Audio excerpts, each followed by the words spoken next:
বর্ধমানের জামাই ডক্টর ইউনূসকে নিয়ে উৎসবের আমেজ শ্বশুর বাড়িতে। বাংলাদেশের অন্তর্বর্তী সরকারের প্রধান পদে বসতে যাচ্ছেন শান্তিতে নোবেল বিজয়ী অর্থনীতিবিদ ডক্টর মোহাম্মদ ইউনূস। এপার বাংলার এই ঐতিহাসিক মুহূর্তে খুশির বন্যা বইছে ওপার বাংলার এক বাসাতে। বাসাটি বর্ধমান শহরের রানীগঞ্জ বাজারের কাছে লস্কর দিঘি এলাকায়। এই বাড়ির জামাইয়ের হাতেই তো এখন নির্ভর করছে বাংলাদেশের ভবিষ্যৎ।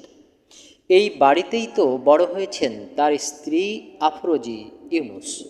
এখন এখানেই থাকেন তার সম্পর্কিত শ্যালক আর তার পরিবার। বর্ধমানের জামাইকে নিয়ে তাই খুশির পরিবেশ লস্কর দিঘি এলাকায়। গর্বিত শ্বশুরবাড়ির লোকজন বর্ধমানের বাড়ির সোফায় বসে বলছিলেন নোবেলজয়ী অর্থনীতিবিদ মোহাম্মদ ইউনূসের শ্যালক আশফাক হোসেন। আশফাক হোসেন ওরফে বাবু মিয়া জানিয়েছেন, মোহাম্মদ ইউনূসের সঙ্গে তাদের নিয়মিত যোগাযোগ রয়েছে। প্রতি বছরই বাংলাদেশে যান তারা। শ্যালক জামাইবাবুর মধ্যে নানান বিষয়ে কথা হয়। আশফাক আরও জানিয়েছেন, তাদের জামাইবাবু শুটকি মাছ খেতে খুব ভালোবাসেন, তবে সব খাবারই অল্প পরিমাণে খান তিনি। আশফাক হোসেন বলেছেন, জামাইবাবু খুব ভালো মানুষ। তিনি সবসময় গরিবদের জন্য চিন্তা করেন, গরিবদের আয় কিভাবে বাড়ানো যায় সে কথা চিন্তা করেন। কাজেই তিনি তো লোকের ভালো করবেনই।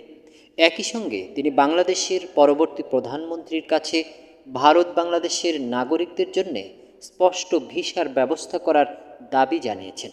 তিনি বলেছেন, ভারত সরকার ও বাংলাদেশের সরকারের এই বিষয়ে পদক্ষেপ নেওয়া উচিত। আশফাকের স্ত্রী তনুজা হোসেন জানিয়েছেন, ভারতে এলে সময় পেলেই বর্ধমানে আসেন ডক্টর মোহাম্মদ ইউনূস। তিনি বলেন, উনি সৎপথে আছেন বলেই তো আজ সৃষ্টিকর্তা তাকে এই জায়গায় নিয়ে গিয়েছেন। দেখবেন বাংলাদেশে খুব শিগগিরই শান্তি ফিরবে। উনি খুব চেষ্টা করবেন। উনি তো খুব ভালো মানুষ, সৎ মানুষ। বাংলাদেশের মানুষ তার সঙ্গে আছে, সেই জন্যেই তো তাকে চাইছে সবাই।